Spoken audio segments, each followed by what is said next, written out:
नमस्ते। आज एक बहुत ही दिलचस्प कहानी सुनते हैं जो कर्म की इस जटिल पहेली को सुलझाने की कोशिश करती है। ये एक ऐसी कहानी है जो हमें हमारी पसंद और उनके नतीजों के बारे में बहुत कुछ सोचने पर मजबूर कर देती है। तो चलिए शुरू करते हैं। कभी सोचा है कि दुनिया में इतनी गैर बराबरी क्यों है? मतलब क्यों कुछ लोग इतने अमीर होते हैं कि उन्हें समझ नहीं आता कि पैसा कहाँ खर्च करें, और कुछ इतने गरीब कि उनके पास कुछ भी नहीं होता? ये कहानी इसी सवाल का जवाब ढूंढने में हमारी मदद करती है। तो कहानी शुरू होती है एक अमीर आदमी से। एक दिन वो शाम की पूजा के लिए मंदिर पहुंचता है और वहां उसका सामना एक ऐसी सच्चाई से होता है जो उसकी अपनी दुनिया से बिल्कुल बिल्कुल अलग थी। हुआ ये कि उस आदमी ने हाल ही में पूरे 10,000 रुपए के नए जूते खरीदे थे और इतने महंगे जूते पहनकर मंदिर जाने में उसे थोड़ी घबराहट हो रही थी। मन में बस एक ही डर था कि कहीं कहीं कोई इन्हें चुरा ना ले। तो देखिए, यहाँ दो दुनिया एक दूसरे से टकराती हैं।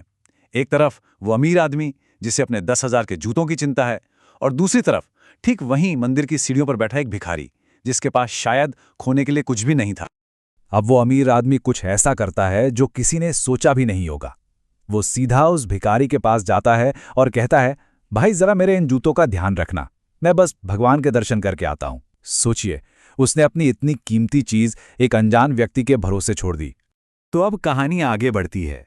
मंदिर के अंदर वो अमीर आदमी सिर्फ पूजा नहीं कर रहा था, उसके मन में कुछ और भी चल रहा था। वो अपने आसपास की दुनिया के बारे में सोच रहा था। भगवान के सामने खड़े होकर उसके दिल से एक सवाल निकलता है। वो पूछता है, हे भगवान, ये कैसा खेल है आपका? आपने ये गैर बराबरी क्यों बनाई?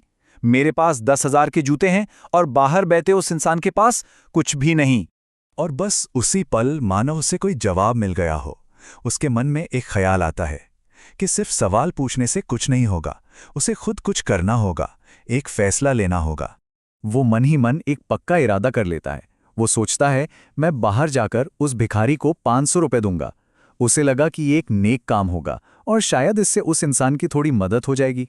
लेकिन जब वो पूजा खत्म करके बाहर आता है तो वहां का नजारा देखकर चौंक जाता है। मंदिर की सीढ़ियों पर न तो वो भिखारी था और न ही उसके वो 10,000 के जूते। दोनों गायब थे। तो अब कहानी एक ऐसे मोड़ पर आ जाती है जहां से कर्म का असली खेल समझ में आता है। उस वक्त तो अमीर आदमी को लगा कि उसके साथ धोखा हुआ है, लेकिन असली कहानी तो अगले दिन सामने आने वाली थी। चलिए देखते हैं कैसे। अगले दिन इत्तेफाक से वो बाजार से गुजर रहा था और अचानक उसकी नजर सड़क किनारे लगी एक दुकान पर पड़ती है, और जो वो देखता है उससे उसके होश उड़ जाते हैं। अरे, ये तो उसी के जूते थे जो कल चोरी हुए थे। वो फौरन उस दुकानदार के पास गया और पूछा, भाई ये जूते तुम्हारे पास कहां से आए? तो दुकानदार ने बड़े आराम से जवाब दिया, साहब, कल एक भिखारी आया था, वही ये जूते मुझे बेचकर गया है। और फिर दुकानदार ने वो बात बताई जो इस पूरी कहानी का सार है। उसने कहा, उसने ये जूते मुझे ठीक 500 रुपए में बेचे। ठीक 500 रुपए, मतलब उतनी ही रकम जितनी वो अमीर आदमी उसे दान में देना चाहता था। तो अब जरा इस गणित को समझिए। इरादा था 500 रुपए देने का और वो पैसे उस भिखारी तक पहुंचने ही थे, लेकिन भिखारी ने उसे एक तोहफे की तरह लेने के बजाय चोरी का रास्ता चुना।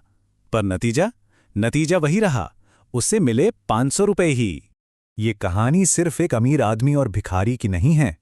ये कहानी असल में हमें एक बहुत बड़ा सबक सिखाती है। ये कहानी है हमारे अपने कर्मों की और उनके नतीजों की। तो आखिर ये कर्म है क्या? इस कहानी के हिसाब से देखें तो ये एक तरह का विज्ञान है। एक ऐसा सिस्टम जहां हर एक्शन का, हर काम का एक बराबर का रिएक्शन होता ही है, होना ही है। मतलब किस्मत तो उस भिखारी को एक तोहफा देना चाहती थी, लेकिन उस भिखारी के कर्मों ने ही उस तोहफे को एक चोरी के माल के सौदे में बदल दिया। वो उस आशीर्वाद को सीधे सीधे ले ही नहीं पाया, क्योंकि उसकी अपनी सोच, उसके अपने कर्म वही बीच में आ गए। उस अमीर आदमी को भी ये बात एकदम साफ हो गई। उसे समझ आया कि उस भिखारी की किस्मत में वो 500 रुपए तो लिखे थे, लेकिन वो उसे दान या आशीर्वाद के तौर पर नहीं मिल सकते थे। वो उसे चोरी के माल की कीमत के तौर पर ही मिलने थे। यही उसके कर्मों का हिसाब था।